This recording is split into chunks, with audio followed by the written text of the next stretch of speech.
everyone, this is Cindy. Welcome back to my channel. Today I'm going to talk about the most popular iconic bags in the 2000s, and this year fashion houses have revived and relaunched them into the current market. Some of you might have owned one of these bags in the past, and then some of you might be considering to own these very old classic iconic bags that they have now brought them out again.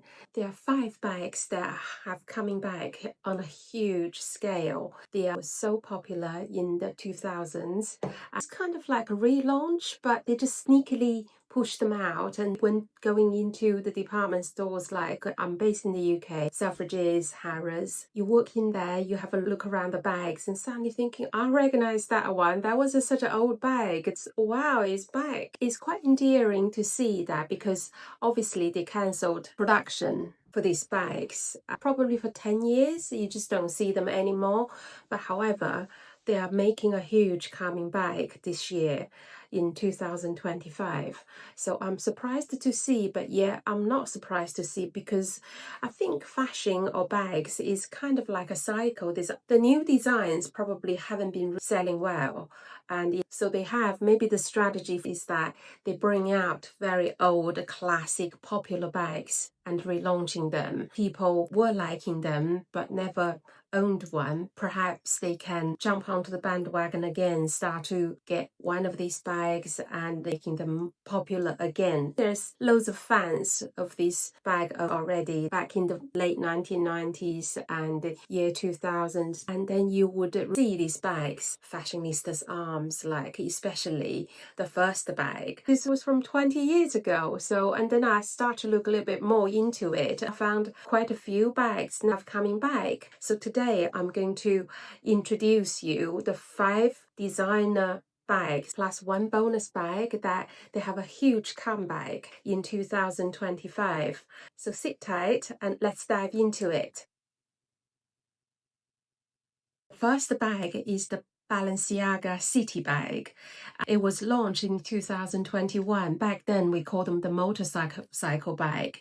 Kate Moss, Sienna Miller, and Rosie Huntington Whiteley.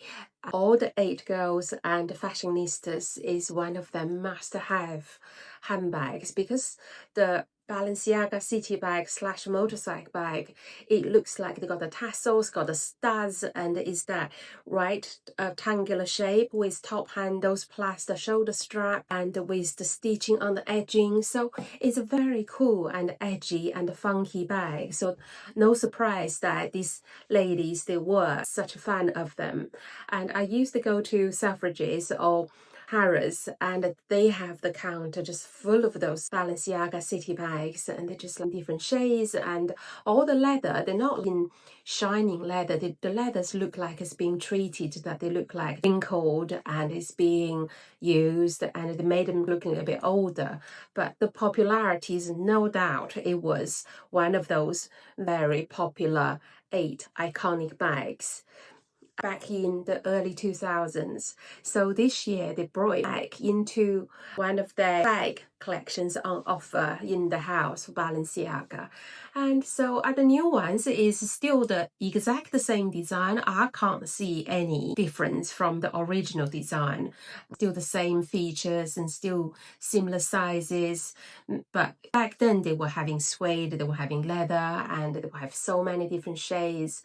And so this is one of those bags that I've never owned, but because I've never really felt that it suited my lifestyle, because I have to work in the office, it's pretty much suited booted environment. If I carry a city / motorcycle bag, it's too cool, too funky. It doesn't really suit that corporate environment. So that's why I didn't go for the Balenciaga City Bag. But now I'm looking at it, I think it looks really cool, and it's really sort of like a relaxed and chill, that funky vibe to it, and I start to like it. And the price point is not too crazy either. And moving on, the next bag is the Chloe Paddington. Have you seen that? I saw them in Selfridges a week ago, and they're still in exactly the same design. When they firstly released it in 2025, and that was Phoebe Philo, still the creative director for Chloe, and with the top handle and with that east-west bowling bag shape, and with the massive padlock and with leather wrapped around in the middle. But it's a very cool bag, but it's super heavy. My friend had a white one, so it's really a popular bag back in the early 2000s since its launch. And again, they hit the runway for autumn-winter 2025, and you start to see in the Chloe boutiques with these Paddington bags lining their shelves. And back then, the price was about around £1,000. I think now the new one retails for just over 2,000. So you can see in 20 years, same bag now costing double. The retail price reflects the cost of making the bag. I still think that, but anyways, that is something that I don't want to say, but because you just knew, if you lived in that era, you just knew how much those bags were in those years. The new one they brought out is more east-west, wider and narrower, because east-west bowling bag shape is very popular and is one of the most popular bag shapes, especially the past couple of years. You can see almost all the fashion or bag houses having a bowling bag. Miu Miu has them, Prada has them, and also Loewe has them. Loads of bag brands have these east-west bowling bags. The padlock is still there, and all the studs around the bag handles, they're still there. So it's still quite a heavy bag. It's nice if you weren't having the opportunity to own one of those Chloe Paddington bags. Now you can. They have a few different colors on offer. The classic black one, the tan, the camel color, and also brown being so popular. One of the most popular colors for this season. So they have a brown one.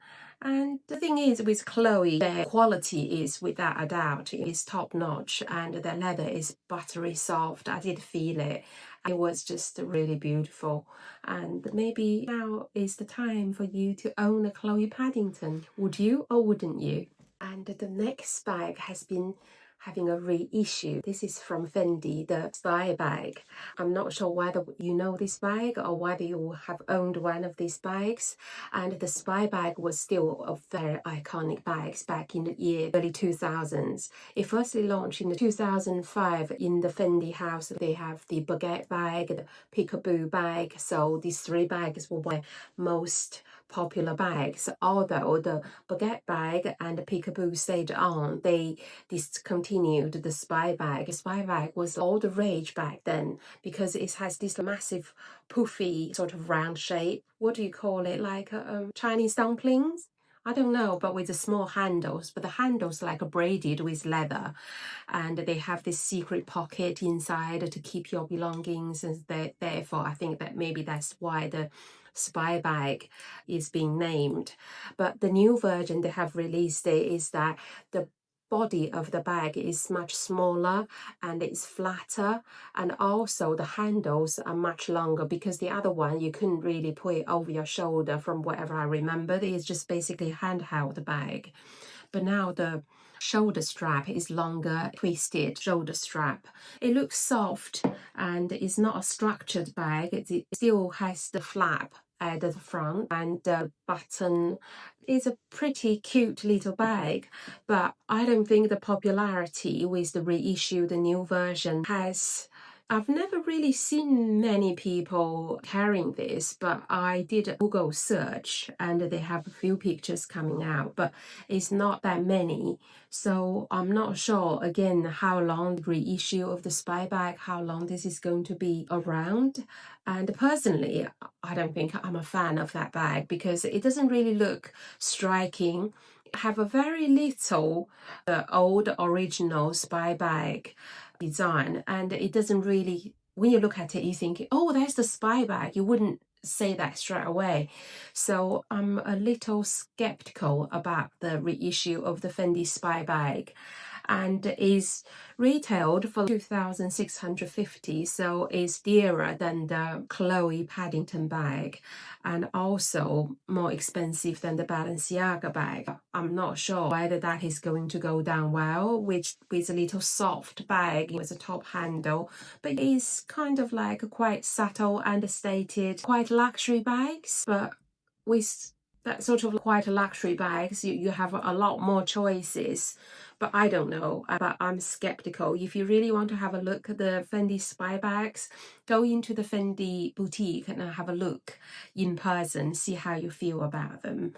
But they do have a few colors on offer, burgundy being the most popular colors of the season, also the classic black. The original FENDI Spy Bag, they had a Crocs, they had Python, they have all sorts of different leather combinations I remembered back then. But they have this, in the new version, they have the Croc embossed leather offering in it. So it's just something that maybe and maybe not, and I'm not sure whether I would go for this FENDI Spy Bag.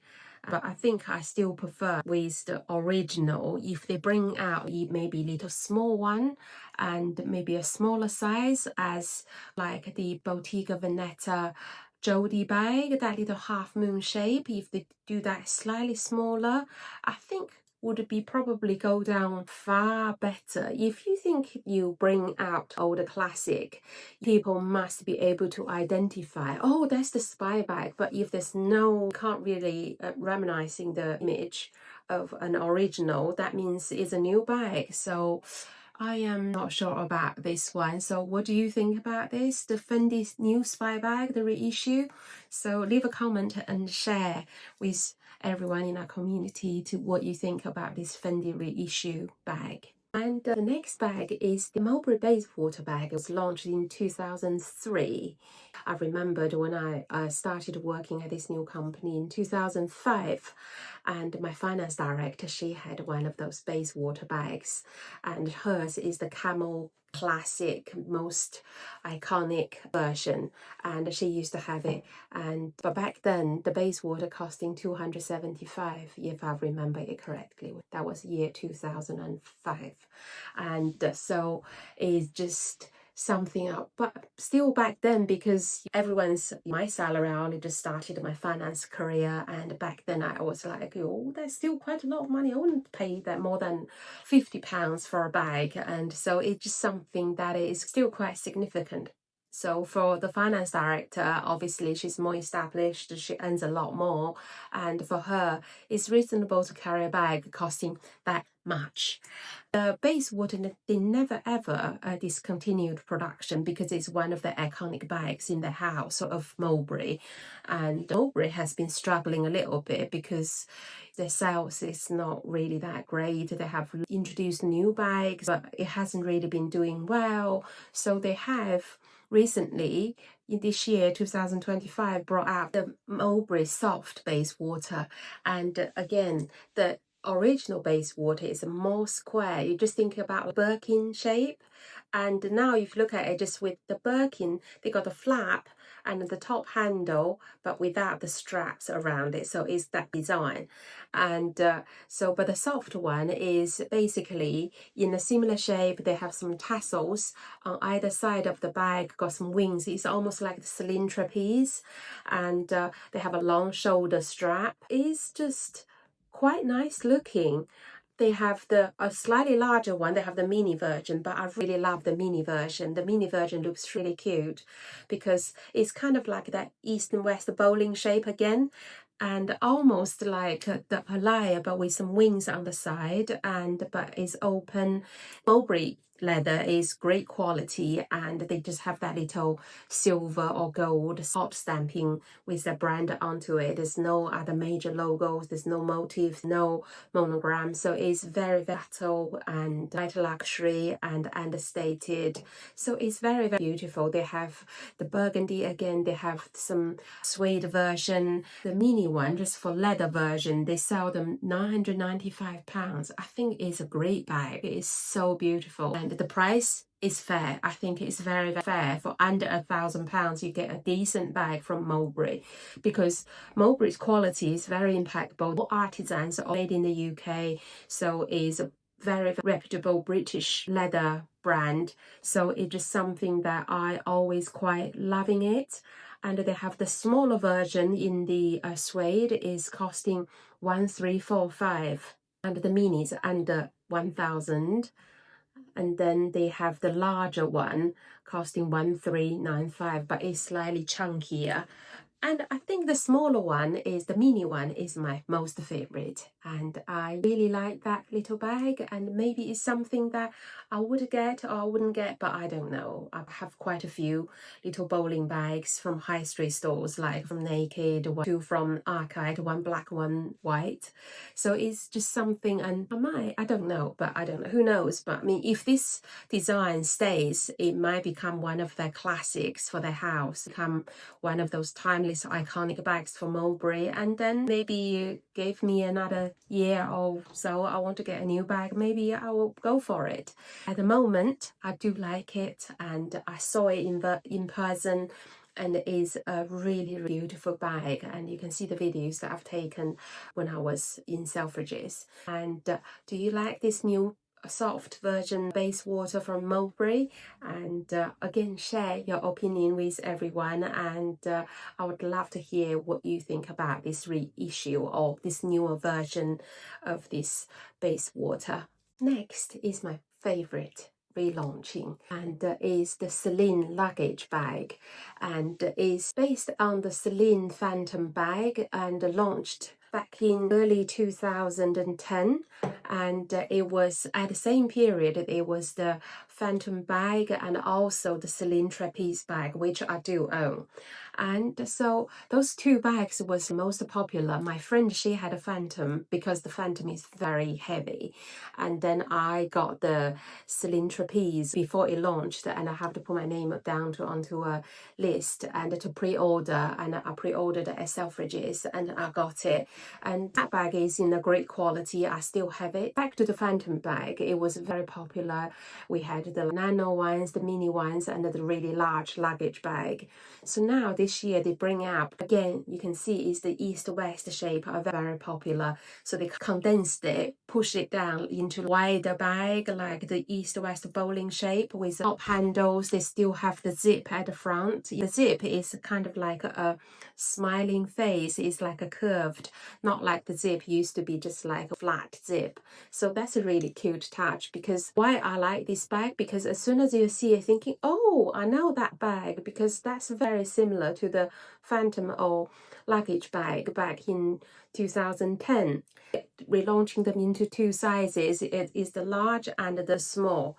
I think the small is a more practical version to me, to be honest, if you use for the office for day-to-days, because the larger one is just too big, especially if you haven't got the height, if you're not 6'10" or above. And I think that bag will be just too dominant. CELINE bags, they always use really good quality leather. It gets really heavy when the bag is really big. You put a few things into it, it wears your shoulder down, and it breaks your wrist if you're always carrying it over your crook of your arms. I really love the design, I really love the look, and CELINE being CELINE is very that chic, French, timeless, and it's just something that is like, I just love the look of it.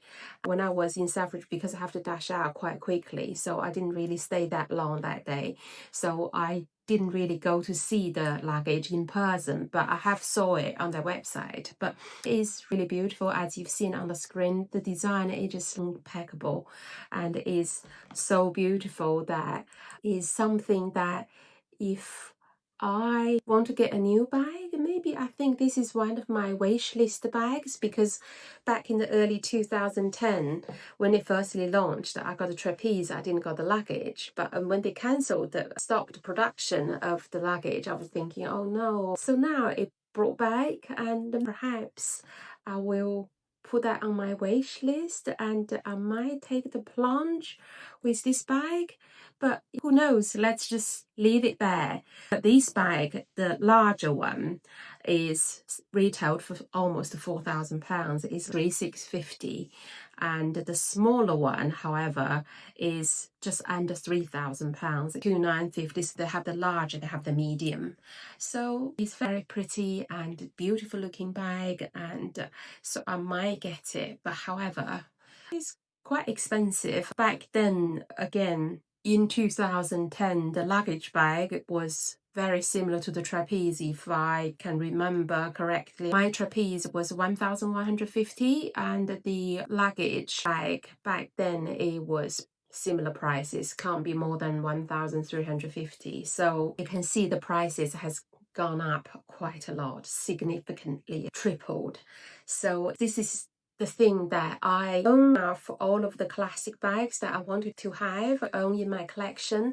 But however, with these new handbags, I just think that the price is not fair anymore, and they're still keeping raising their prices, playing these hard to get games, and it's really annoying to me, because back in the early 2000s, for £1,500, for £2,000 can get you a really decent handbag.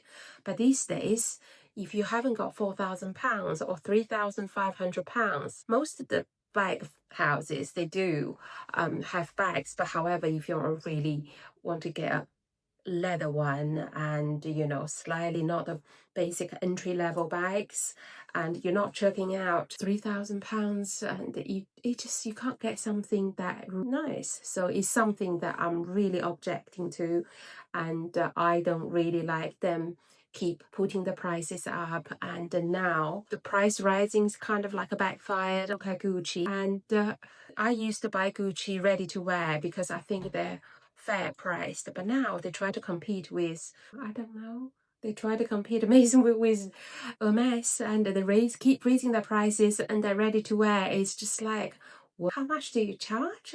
No, it's not worth that much. Therefore, I haven't bought anything from Gucci since the brooch, actually. And so you can see that they have lost their core customers quite a bit. That's why they are struggling. So I hope everyone's slowing down of buying these luxury handbags and shoes and jewelry. Hopefully it's a makeup call to them that make sure that you provide really decent quality products, but however, don't try to even just rip us off, because there is a limit. At the end of the day, just a bag. So it's just something that makes us to think, and maybe in the future you just want to own maybe just a fewer bags, but they're all really great quality bags, instead of back in the year 2000s and onwards, people used to have a lot larger collection bags, but because back then it's far more affordable. I remember bags used to be, nowadays they're over almost £2,000, but back then was like £350, £500. It's just incomprehensible. So, but anyways, enough said. Let's move on to the next bag. As I'm a CELINE Trapeze proud owner, do you think they're going to reissue the CELINE Trapeze bag? I hope they do. Slightly tiny little version, maybe east-west version, padding that down into making it a little bowling bag. I think that would be very cute. And so who knows? And finally is the bonus bag, but I don't think this one is a reissue as such. They just basically bring out different designs. The bag is Louis Vuitton Speedy. The Speedy have so many different sizes. They have the little mini one, they have the 25, they have the 20, 35, and until the very large hold-all luggage bag. It was very popular even back in the days when Audrey Hepburn, she carried it. I did own a Speedy. It was the mini lean version. I'm not sure why any of you know the mini lean is a fabric version. It's not the canvas version, monogram, the canvas. It's basically all the little monograms is in a lighter shade of brown, and the base is dark brown. Is fabric, and with brown leather handles, and with a padlock, and where the padlock locks on the side is leather as well. I owned it for a few years. I got it when it firstly launched. I think it was 2010. if I remember correctly, maybe even before then. I got it as one of my Christmas presents, and I had it for quite a few years. And before I sold it on eBay, I can't remember when I sold it, but anyways, when I bought it, it was £315, if I'm not mistaken. I remember that the guy, it was a little standalone boutique next to Selfridges. You have this entrance, looks very old, boutique-y, very vintagey looking Victorian storefront, and the dark wood inside is the Louis Vuitton boutique. And I also got my Louis Vuitton leopard stole from there as well. That's another Christmas. But anyways, and I got it from there, just basically all their Speedy bags are flat packed, and it was fine. I love that little bag. It's nice and brown. That bag was with me for at least 10 years, and then I sold it on eBay, and I sold it for £350, and then that went to a very lovely girl, and she really loves it, and so that's being rehomed. And that's one of the few designer handbags that I've sold, but I kept all my other bags. I don't like to buy them and sell them, because that bag, it just in the end, it doesn't really suit me anymore. I just didn't really like it anymore. So in the end, I prefer a more structured bag. But because that one is top handle, I do love a top handle bag, so that was the reason I got it. But with the Speedy, they have came out since the Murakami, the cherries, all the different designs, different combinations, like the Kusama collection. I was nominating this one, I think it's like so-called reissue, is that because Louis Vuitton got out this silver mirror bag collection, they've launched into a little mini Alma. But do you think they would reissue the mirror Speedy as one of their collections? Maybe that they have already, but I just haven't really been shopping that much in Louis Vuitton, and I haven't really contacted my SA for quite a few months actually, and that was since the Murakami, and I haven't really contacted him. But anyways, I might pop in to see him one day just to see if they have a reissue of the mirror Speedy luggage bag. And I think if they do a smaller version, I think that would be really cute, because the Speedy bag is, you can hold so much stuff. I can never ever fill that to the brim, because if you fill up right to the brim, it doesn't make the bag look nice, but you need to have that little bit like a collapsed look and make it that chilled vibe to it. But anyways, so that's my take of the Louis Vuitton. Do you think Louis Vuitton would do that? And what do you think they would reissue that with the mirror version? And again, share your opinion with everyone in our community, and we would love to hear from you. And do you think there'll be more designer houses will bring out old classic bags and or reissue them? And which bag is your most favorite, but yet you never laid your hands on, and now you think you wish them to bring it out again and to reissue it? I hope you enjoyed my video today, allowing me to share the 6 reissued designer handbags that made a huge comeback. And are you a fan of them? Are you going to take a plunge to add one of these bags into your collection? Please leave a comment, share with your opinion, and let us know, and I would love to hear from you. Please give my video a like. If you haven't subscribed already, please subscribe so you won't miss any of my new videos on fashion, bags, shoes, jewelry, all fashion related contents. I hope you enjoyed today's video, and thank you so much for watching. I will see you in my next video. Bye!